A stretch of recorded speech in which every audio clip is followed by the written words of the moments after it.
She just said it all. Okay, no, we can't do that. That's one of my favorite, punchlines. It is so good to see you. Although I've been here for 3 weeks, and this is the 4th week in a row, and some of you are going, "Gosh, are we ever gonna get rid of her?" No, you will sometime. I will be gone for the next 2 weeks, but I will be back the last week in November, which in effect will be the conclusion of this month of gratitude. I have always found it very interesting. Oh wait, the trip story. The trip story. There was no trip story. I saw some sign flashing said 94 stoppage, and I went, where? And I said, please God, not before Telegraph Road. Okay. Not before Telegraph. I don't know where it is, but I'm not taking 94 home. That's for sure. So I'm so delighted to be here. My only disappointment is that I'm afraid that by the time I come back on the last Sunday in September, the red leaves may be off the trees and I may be looking at bare branches. But even so, they will be beautiful against the sky. And they are an illustration of how life changes for us. Because you know what? Come spring, they'll start out green again. And that is God's everlasting providence to us.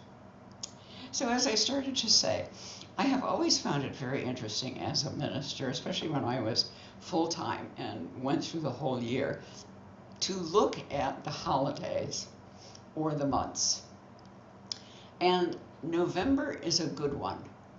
We have a national holiday, which is not Thanksgiving, which is not particularly religious, though many people practice their spirituality by saying grace before meals and maybe going to a church service the night before or something like that, or practicing outward spirituality by donating food to a place that will be serving people who have no place to go.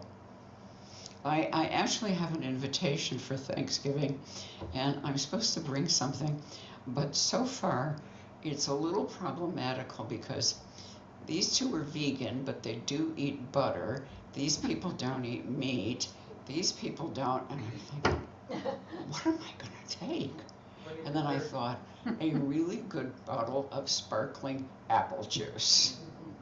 Sounds like a plan, but I know it's going to be a wonderful experience. And then came the punchline. Look, I don't really care what you bring, but what I really need is help with the cooking and the cleaning up. And I went, aha! So I'll wear my comfortable shoes and bring an apron. This month, the holiday of Thanksgiving, friends, it reminds us and offers us a focus for this month. It should be a focus for the whole of our lives.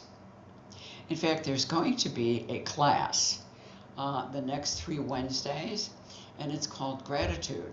It's more than an attitude, it's a life practice. At 11 o'clock on Zoom with me and some very nice people. We have a wonderful time. It lasts an hour. You can pop in as you wish. But I'm hoping that you will come to the idea that the whole month of November is an opportunity to create a practice that you will carry on beyond it. So the first question I would like to ask you this morning is gratitude. What is it? Is it an attitude or is it a way of life? I remember when I was little and somebody sneezed, I was taught that you say, God bless you. God bless you. You didn't know what religion they were or if they believed in God, but you said, God bless you. I've noticed that if somebody sneezes in public, there might be somebody who acknowledges that, but it mostly comes out as bless you. And I'm thinking, what happened to the God part? And you know what? I still say God bless you, even if I have no idea who that person is, because it's an affirmation of a truth that I hold, that I hold. Gratitude is based on our realization of our identity. We are, what do we say? How many times do we say it in our service? How often do we sing it in our music? I am one with God. I am one in God. We are one in God. That is our identity. We're not Linda or Judy or Annette or any, we're God with an interesting name. You know, when somebody says, what is God's name? You can perk up and say, Linda or Nancy or something like that. We're experiencing, and they're going to go, huh? But it's true, friends. Our identity is that we are an embodied, meaning made visible image of the one power and the one presence in the universe. The energy which organizes and maintains our universe. We choose to call it God. That's what our identity is. And this concept of gratitude is based on that. It's interesting in this sense that in the last month, we talked about what some people call the 12 powers, and I have renamed the 12 competencies. So what two competencies might we be using if we are talking about gratitude? And the two that came to my mind immediately, the first one was faith. Because first you got to believe there is a God. If you believe that there is something greater than yourself, sometimes people say to me, well, what would you do in this circumstance? And I would say, well, blah, blah, blah, blah, blah, blah, blah, blah. And they said, why can't you? And I said, however, I leave that to a power that I believe is greater than myself. And they go, oh, you mean God? And I said, yeah. I will do my part in holding the consciousness for the outcome that I desire. I even may write a letter, I might make a donation, I might do something else. But how the outcome of the situation arrives is up to a power greater than myself. And yet I am part of that. And that is really significant. So it is faith. Do we have faith? We do.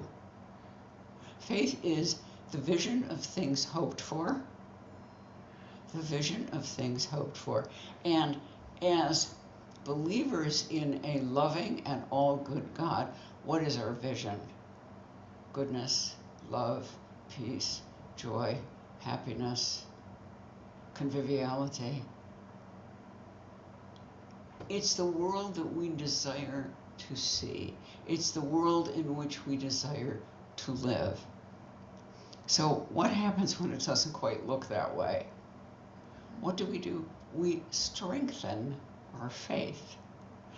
Not the faith that is God's faith, of which we are an embodiment, but we strengthen our own particular picture of it. Have you ever looked at something and said, I'm not going to believe that? And yet you look at it again and go, well, yeah, maybe. You know, my son sent me a very funny video, and I didn't realize I was going to mention it today, but now that I do, it's a Halloween video. It shows a skeleton draped in some kind of, costume. And obviously it's on somebody's lawn. It's a stake in the ground. This must be out in the country because a brown bear comes into the screen and it comes up to it and it touches it and the thing blows up. Well, the bear falls back, but then the bear gets up and goes up to it and goes, pow! And knocks it over. I played it 3 times in a row. And I went, that's some bear. That bear was pretty darn smart. And that's what we can do, friends. When we see an image of hate, of nastiness, of meanness, of cruelty, of war as opposed to peace, love, and joy, we can, like that bear, go up to it and punch it out by holding within us a vision. We know what love looks like. It looks like this community on a Sunday praying in the same pews with one another, sitting downstairs, having a potluck, working. Oh boy, did we have fun on soup and spruce. For so little labor, boy, did I get good soup. I mean, it was really delicious, and we had a good time. We know what that looks like. So what are we grateful for? We're grateful for the fact of who we are. That can sometimes be a bit of a challenge. Why? Because we've been fed false images of who we are. We've got them from a different number of sources. We've got them, alas, from our parents. But that's because they got theirs from their parents. And their parents got theirs from their parents. We now know this from psychology, that child rearing is a delicate, delicate concept, friends. We are reared as our parents were reared. And if they suffered trauma or abuse, we will also carry that, whether it's overt in that it's inflicted upon us, or whether it hasn't been impressed on our psyche. We know through what is called past life retrieval, and I do appreciate that, and I've seen competent use of that, where you go back in consciousness and re-experience something.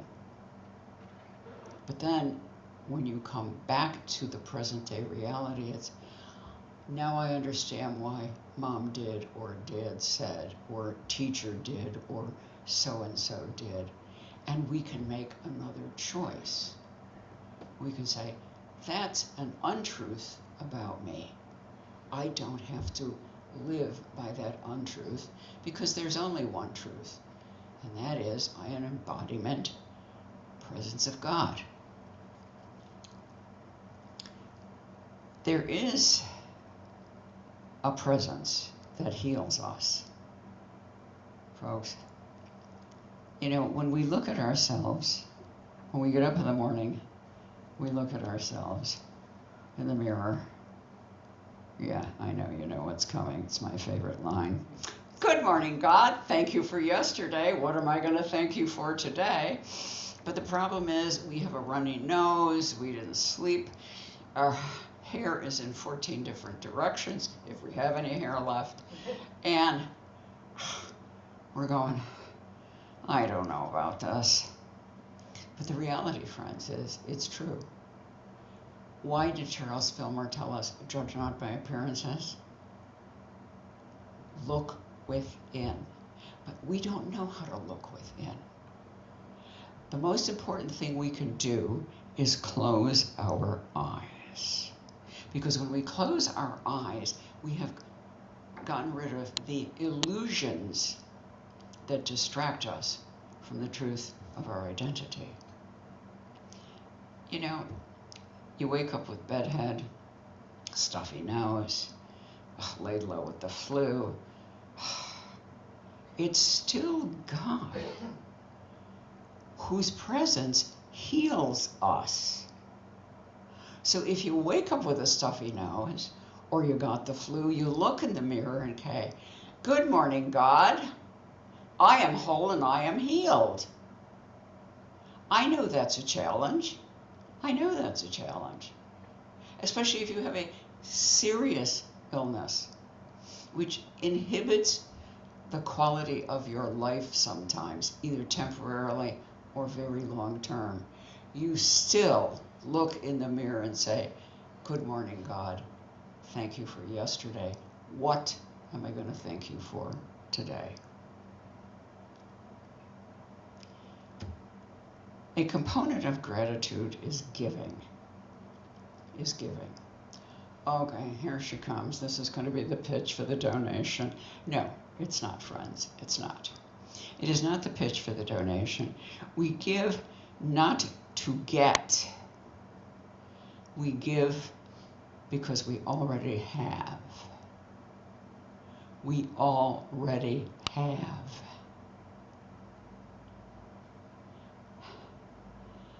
I'm going to tell you an affirmation of a minister whose name you're going to recognize. He was famous, at least locally. Jack Boland's favorite affirmation was, Lord, that I may give more. Lord, that I may give more. This was a man who lived a wealthy, luxurious life. When he moved from his home, wherever it was, to his condo, wherever it became, those of us in the office who were working there at that time had an opportunity to have a housewarming. And we were taken over, carpooled to his house, and we got the tour of the house. Wow, folks, the carpets were thick, the kitchen was beautiful. Then we went upstairs into his bedroom. Friends, he had more shirts in his closet than I've seen in some menswear departments of department stores. I mean that. I was like, why would the man need 10 pink shirts? We only wear one. It didn't matter. He lived a life of abundance. But he also believed, and this is ironic, that whatever you experienced to the fullest. So when he was diagnosed with spinal cancer and he began his treatment of radiation, you know that can cause serious nausea. And he was being driven home one time from an appointment when the nausea hit very quickly. He was in his lovely, what was it? It was a Lincoln, yeah. Somebody else was driving, and they couldn't pull over. So he just rolled down the window and threw up outside the window. Now, if you've ever seen a kid throw up out of a car, you know what happens if you're even doing 20 miles an hour. Yeah, you got to stream past the door. The visual on that one does not bear repetition. But I said, Jack, how could you do that? He said, because if I was going to throw up, I wanted to be the best vomiter I could be. Think about that, folks. Think about that. The empowerment that we have to be the best that we can be, whether it's something like generosity or kindness, or I'm sick and I'm going to be really good and sick. And he gave himself permission to experience the disease by throwing up. And let me tell you, it would have been easier to clean it off the side of the car than it would off the back seat, and we all know that. So this attitude, but I want to go back to the statement that he said, Lord, that I may give more. So this whole concept, do we give in order to get? No. We give because we already have. Jack understood that, and we understand it, but in our worldly information, we go, well, I only got X. Gee, I wish I had 2X or 3X or 4X. No, you already have 2X, 3X, and 4X. You have not accepted it in your mind. So, friends, the idea of accepting, of blessing. What is a blessing? Several people have written books along the theme of blessed to be a blessing. And to be a blessing, as in saying, God bless you when somebody sneezes, is an opportunity to acknowledge your presence as God and their presence as God. Your presence within you is saying, I bless you that the power within me may heal you. May you not suffer from that sneeze that you just had. And you are acknowledging the divinity of that person and saying, I know who you are. It's like the Christ in me greets the Christ in you. The Christ in me greets the Christ in you. Doesn't matter what you look like. Doesn't matter what you look like.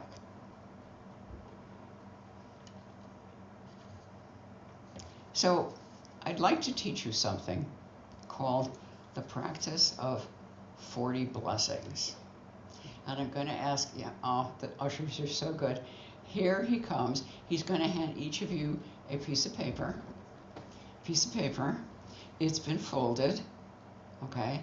If you have something to write with, good. If you don't, do it when you get home. But everybody gets a piece of paper.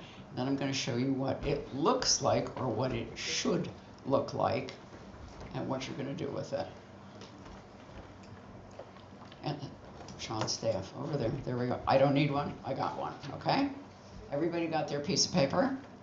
Okay? And for those of you at home, you're going to have to go get a piece of paper. You can do this afterwards. Okay? Here's what your piece of paper is going to look like. Can you see it? It's numbered. It's folded. Yep. That's it. Oh, wonderful. It looks like that because that's how we ran it off on the machine this morning. And what am I supposed to do with this piece of paper, Reverend Linda? Well, you're going to make 40 more copies. No, you only have to make, what is today? The 2nd. And you only have to make 26 more copies. Unless, of course, you want to make 29. Do it the whole month. What am I going to do with this piece of paper? You're going to count your blessings. 40 blessings every day. What? Okay, I could probably come up with that for the whole month. You mean I got to come up with 40 blessings every day? Okay, folks, pretend with me, all right? Did you wake up, and watch my fingers, did you wake up this morning? 1. Were you lying in a bed? 2. When your feet hit the floor, was there a floor? 3. You walked into the bathroom. That's 4. You turned on the light. That's 5. You used the commode. That's 6.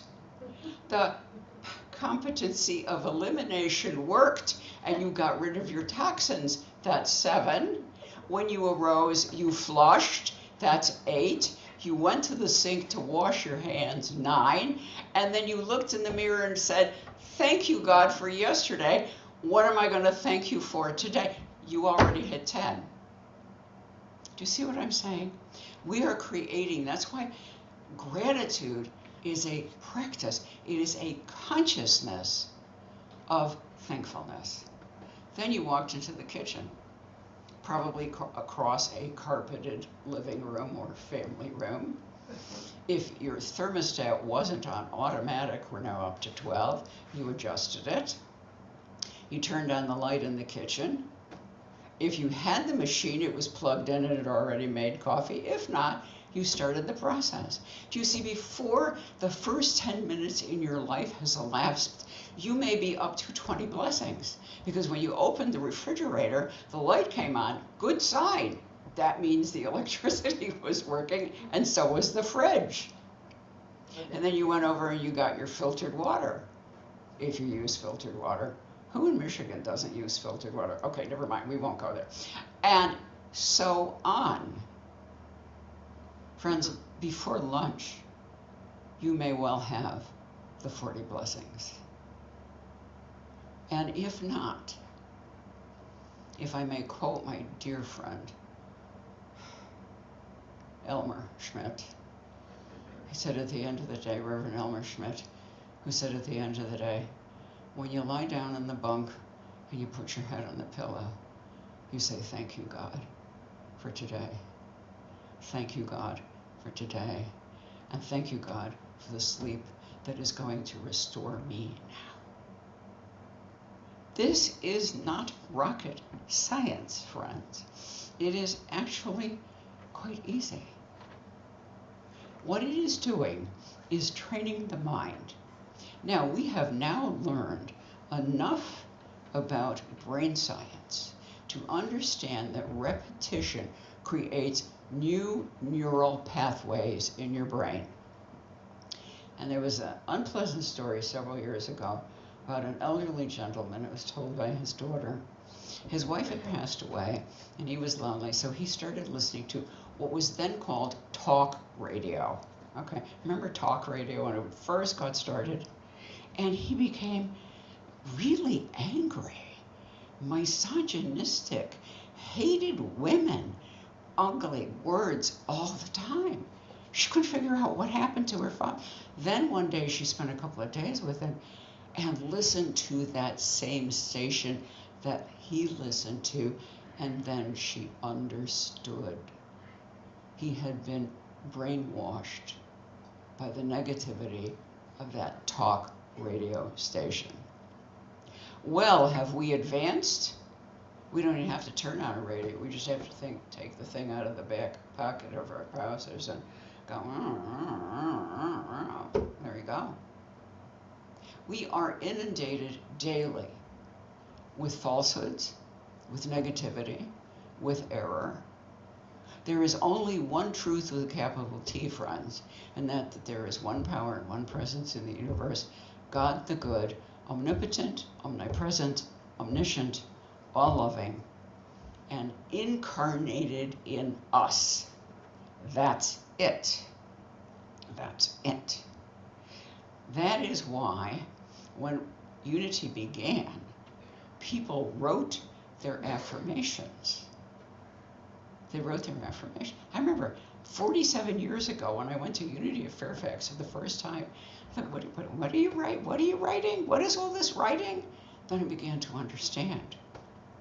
We write affirmations, and why do we write them instead of going like this? Because using this hand and this wrist engages the brain in a completely different way than going do, do, do, do, do, do, do. Some of our best writers, authors, published today, still write their manuscripts by hand. Still write them by hand. We are engaging what? The competency of our brain, the divine mind that resides within us, and we're using what? This wonderful hand. Look at your cat, look at your dog. We love them, but they don't have an opposable thumb. They can't hold a pen or a pencil. We can. We can write them. And it is understood that it takes 21 days to change a habit, which is why we often tell people, write your affirmations for 21 days, then change them. So how many affirmations do you have to write? I don't know how much you need to change in your life. Pick a small number initially, like maybe 3 affirmations, and write each of them 5 times, and then put it away. Do it every day. Do it absolutely every day. Absolutely every day. Because, friends, gratitude is a demonstration and an affirmation of ourselves and our experience of the abundance of God.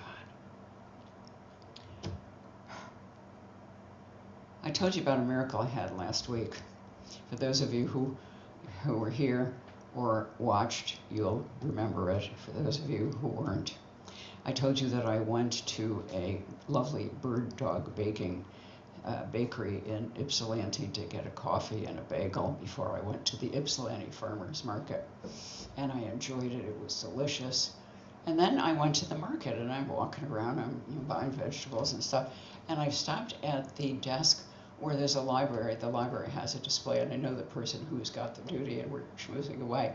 And a young lady comes up to me, and she taps me on the shoulder, and she said, "Did you drop your hearing aid on the floor?"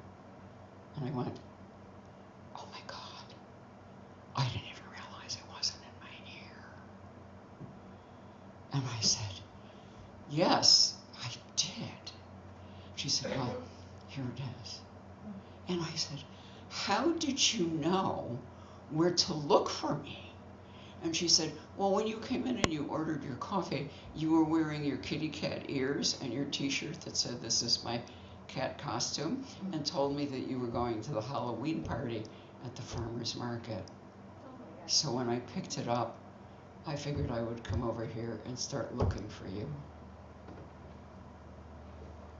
I looked at the other three people at the desk and I said, and I meant no disrespect, I said, I don't care what the Pope would say about this, but in my mind, this is a first-class miracle.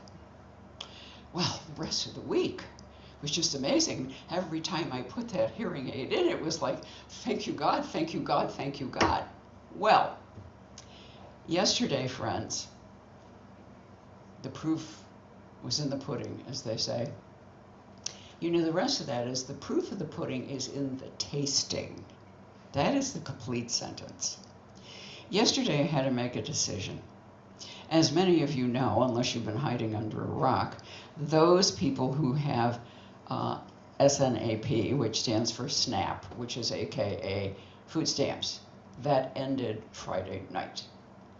So on Saturday morning, I woke up and I thought, I have a choice. I could either queue for the food distribution at this big Protestant church, a couple blocks, no more than a couple blocks, maybe 2 miles from my home, or I can trust the process. Because on the first Saturday of the month, a small group of Jewish people with whom I interact have a Sabbath service. And I thought, I can either feed my soul or I can feed my body. And I know that God will feed my soul.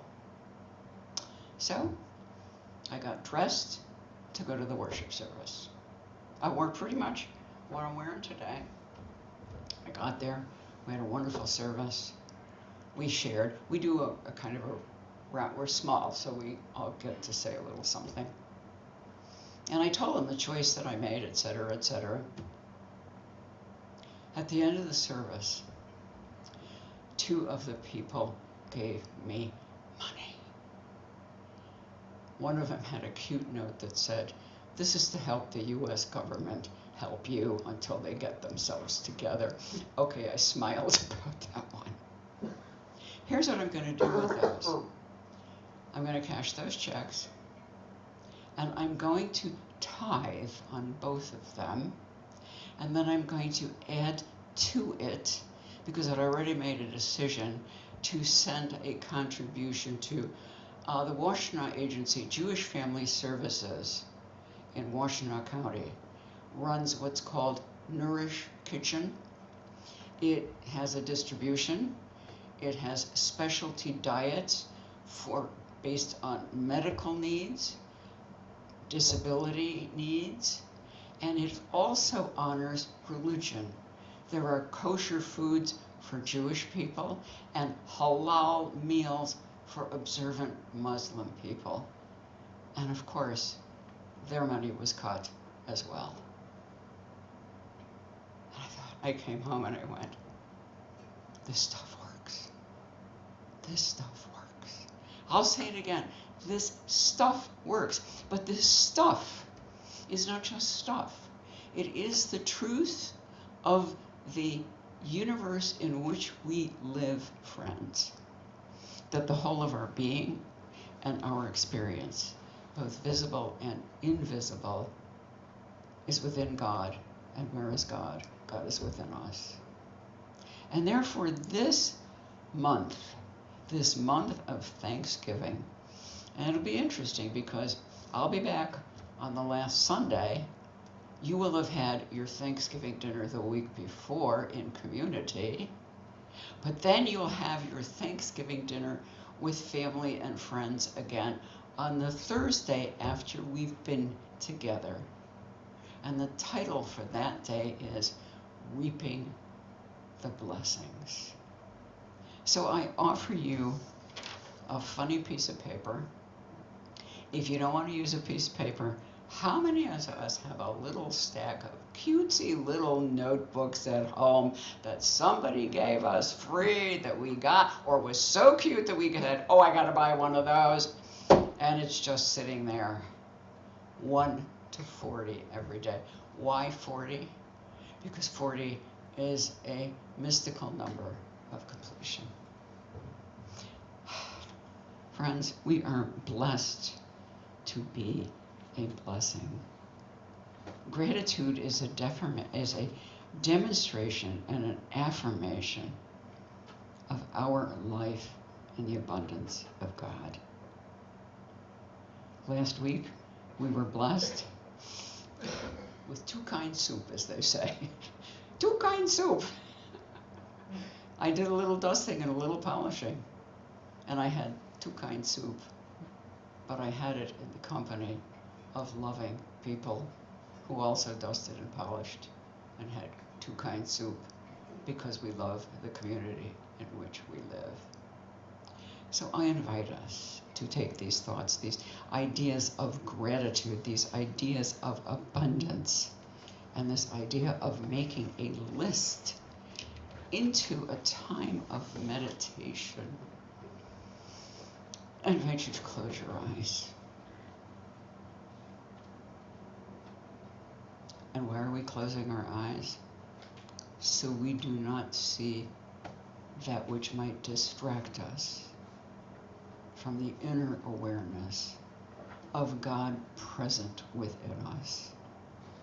God in infinite abundance, both visible and invisible. I open my mind, God. Actually, I open your mind within me. And I begin to see a parade of the things, the people, the experiences that I have had, that speak to me of your abundant presence. The two most important words that I am going to speak again and again throughout this month are thank you, thank you, thank you. We let go of our erroneous ideas of scarcity, of lack. I don't care what our family said. I don't care what the publications say. I don't care what the radio, the TV, or your phone says. We live in God's abundant world, and it is up to us to bring that into manifestation, because it already exists. So take a moment or two. See within your mind's eye the fullness of your life.